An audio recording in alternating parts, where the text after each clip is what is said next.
পরম করুণাময় ভগবান শ্রীকৃষ্ণের চরণে প্রণাম জানিয়ে এবং সমস্ত ভক্তবৃন্দকে প্রণাম জানিয়ে আজ থেকে শুরু করছি শ্রীমদ্ ভাগবত মহাপুরাণ পাঠ।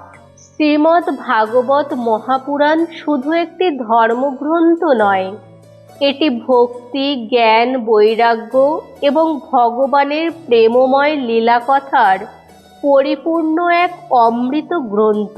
ভাগবত পাঠ শুরু করার আগে আমাদের জানা দরকার শ্রীমদ্ ভাগবতের মাহাত্ম্য, অর্থাৎ ভাগবত শ্রবণ ও পাঠের মহিমা কি।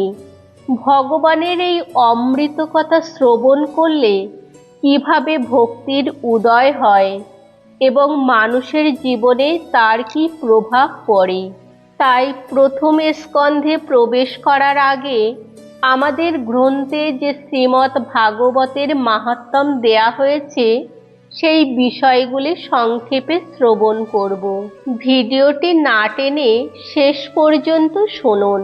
তাই আসুন ভগবান শ্রীকৃষ্ণকে স্মরণ করে এবং তার চরণে প্রার্থনা জানিয়ে শুরু করি শ্রীমদ্ ভাগবত মাহাত্ম্য।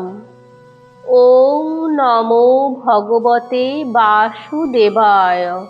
এক সময়ের কথা, পৃথিবীতে ধর্ম, জ্ঞান, তপস্যা ও ভক্তির যে মহিমা ছিল ধীরে ধীরে তার অনেকটাই ম্লান হয়ে আসছিল।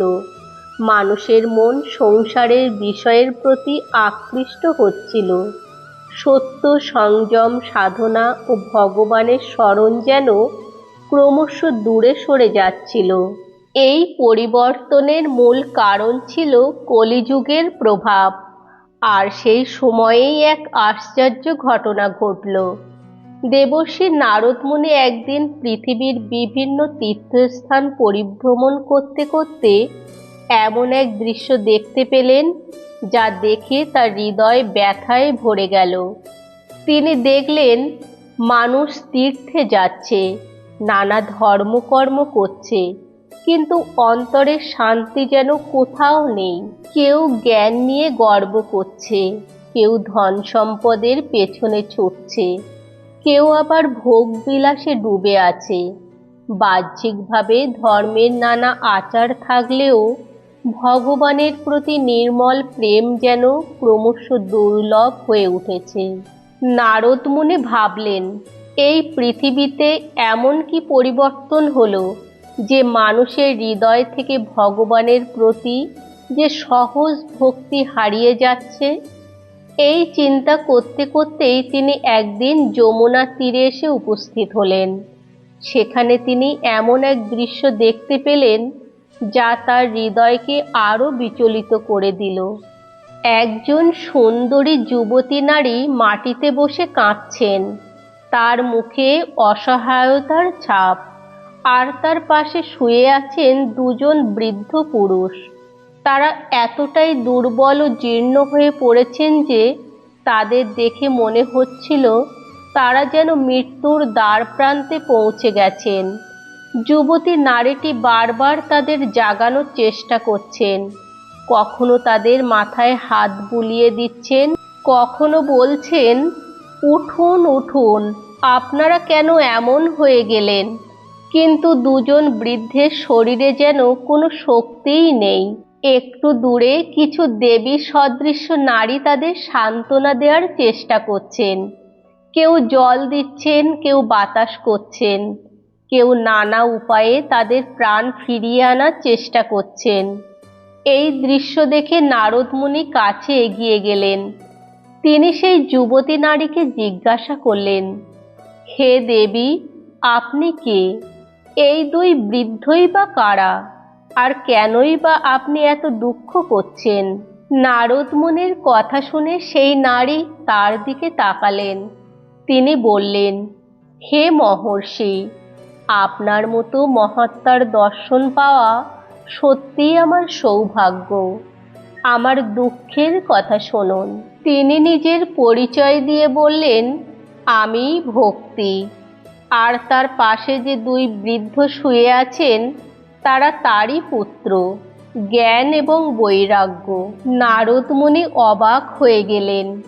যে ভক্তি মানুষের হৃদয়কে ভগবানের সঙ্গে যুক্ত করে, সেই ভক্তি আজ এত অসহায়। আর তার পুত্র জ্ঞান ও বৈরাগ্য, যাদের মানুষের জীবনে অত্যন্ত সম্মানের সঙ্গে থাকার কথা, তারাই আজ এমন বৃদ্ধ, দুর্বল ও নিস্তেজ। নারদ মুনি ভক্তি দেবীকে বললেন, আপনি তো ভক্তি, আপনার মতো মহাশক্তির এমন দুরবস্থা কেন? আপনার পুত্র জ্ঞান ও বৈরাগ্যই বা কেন এমন জীর্ণ হয়ে পড়েছে? ভক্তি দেবী দীর্ঘশ্বাস ফেলে বলতে শুরু করলেন, হে দেবর্ষি, একসময় পৃথিবীতে মানুষের হৃদয়ে ধর্ম ভক্তির স্থান ছিল।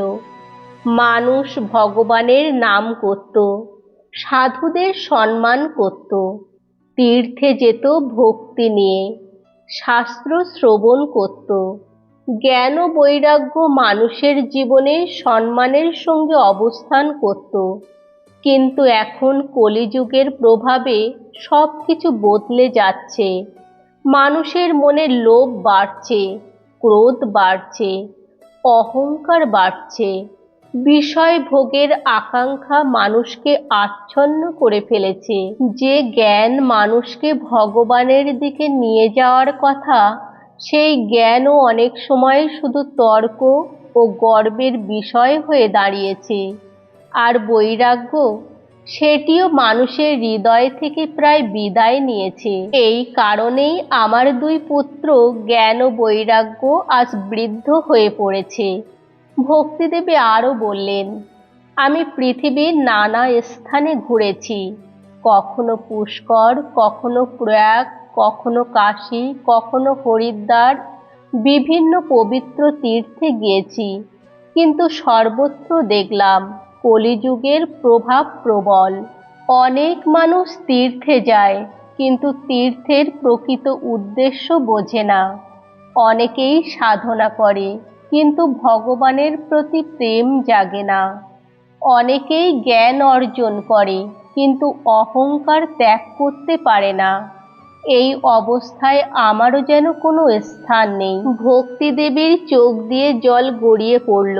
তিনি বললেন, হে দেবর্ষি, আমার নিজের কথা ভাবলে এত দুঃখ হয় না, কিন্তু আমার এই দুই পুত্রকে দেখে আমার হৃদয় ভেঙে যায়। ভক্তি দেবীর কথা শুনে নারদ মুনি তাকে সান্ত্বনা দিয়ে বললেন, দেবী, আপনি দুঃখ করবেন না, আপনার কোনো দোষ নেই।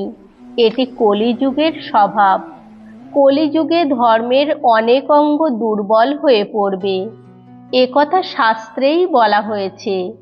কিন্তু তার অর্থ এই নয় যে ভগবানের পথ বন্ধ হয়ে গেছে। বরং এই যুগের মানুষের জন্য ভগবান এমন একটি সহজ পথ রেখেছেন, যার মাধ্যমে খুব সহজেই তার কৃপা লাভ করা যায়।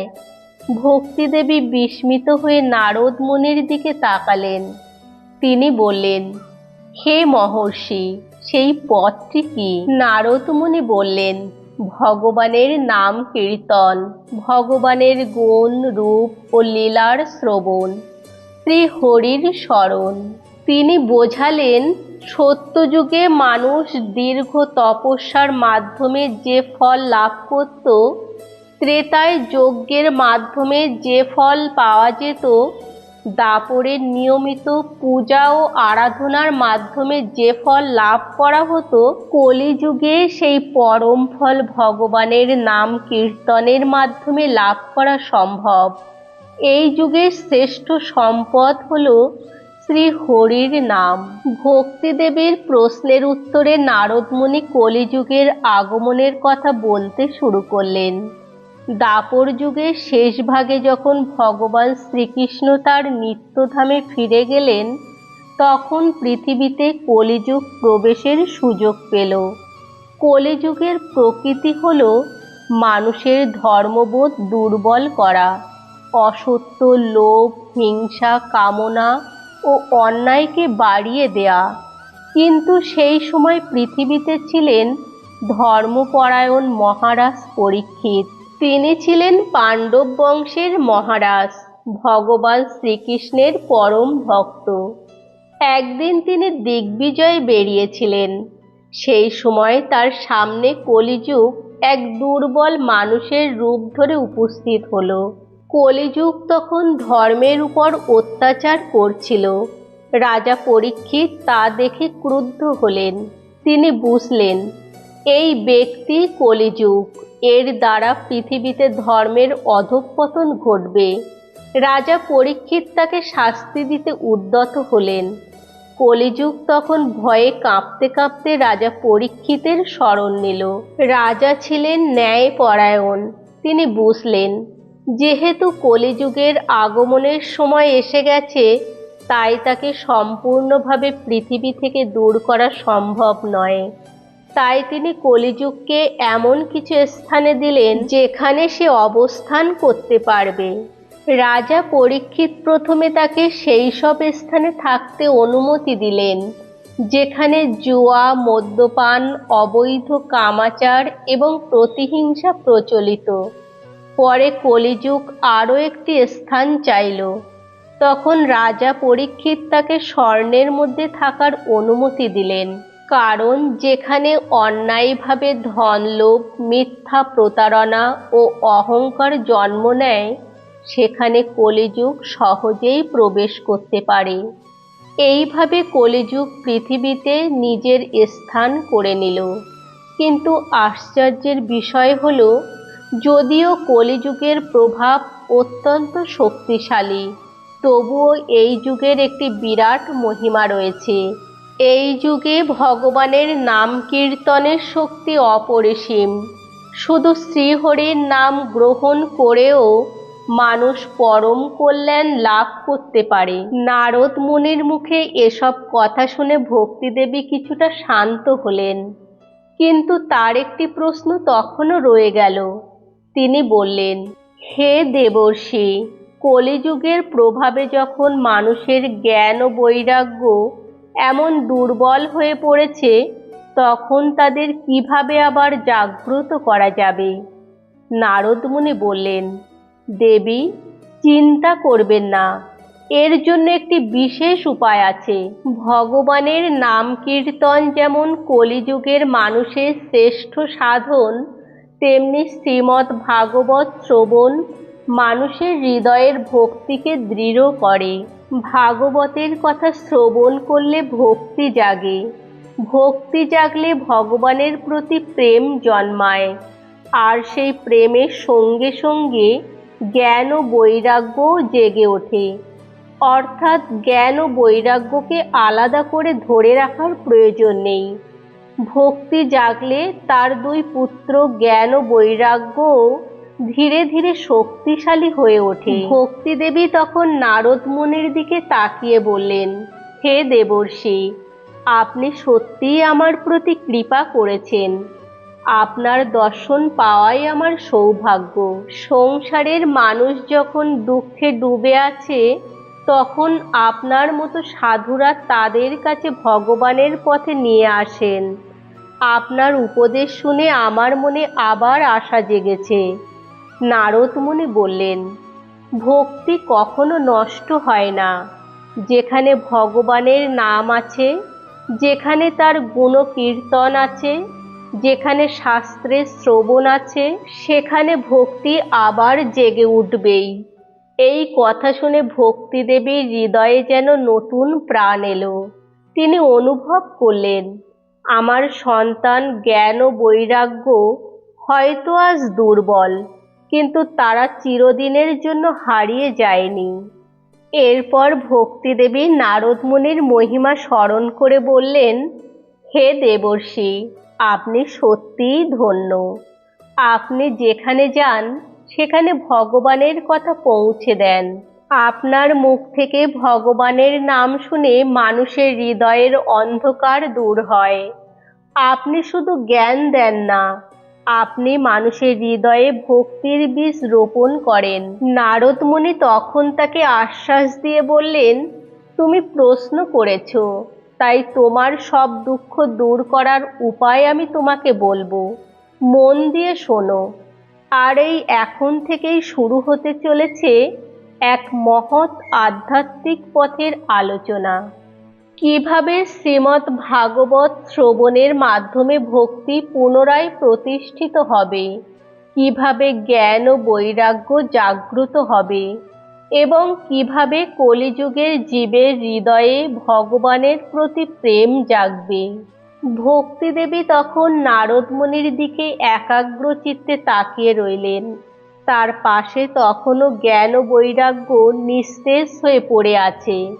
কিন্তু এবার তার মনে আর হতাশা নেই, কারণ তিনি জানেন দেবর্ষি নারদ এসেছেন। আর যেখানে নারদ মুনির কণ্ঠে ভগবানের নাম উচ্চারিত হয়, সেখানে ভক্তির মৃত্যু হতে পারে না। সেখানেই আবার জেগে উঠতে পারে জ্ঞান, সেখানেই ফিরে আসতে পারে বৈরাগ্য, সেখানেই মানুষের হৃদয়ে জ্বলে উঠতে পারে ভগবত প্রেমের আলো। এই পর্যন্ত এসে শ্রীমদ্ ভাগবত মাহাত্ম্যের প্রথম অধ্যায়ের ৮০ নম্বর শ্লোক পর্যন্ত আমাদের সামনে একটি গভীর সত্য প্রকাশ পায়। কলিযুগ যতই কঠিন হোক, ভক্তির পথ কখনো বন্ধ হয় না।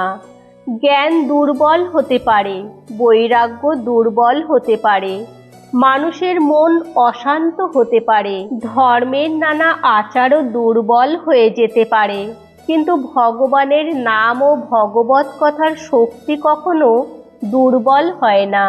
তাই এই কলিযুগে আমাদের জন্য সবচেয়ে বড় আশ্রয় শ্রীহরির নাম, সাধু সঙ্গ এবং শ্রীমদ্ ভাগবত শ্রবণ। আর সেই ভক্তির পথেই একদিন জ্ঞান ও বৈরাগ্য আবার তরুণ ও শক্তিশালী হয়ে উঠবে। হরে কৃষ্ণ, রাধে রাধে। আজকের এই ভাগবত মাহাত্ম্যের কথায় আমরা জানলাম, কলিযুগের অন্ধকার যতই গভীর হোক, শ্রীহরির নাম ও শ্রীমদ্ ভাগবতের অমৃত কথা সেই অন্ধকার দূর করতে পারে। পরবর্তী পর্বে শুনব নারদ মুনি কিভাবে ভক্তিদেবীর পুত্র জ্ঞান ও বৈরাগ্যকে পুনরায় জাগিয়ে তুলতে চাইলেন এবং কেন শ্রীমদ্ ভাগবত শ্রবণকেই সেই মহৌষধি বলা হয়েছে। হরে কৃষ্ণ, রাধে রাধে।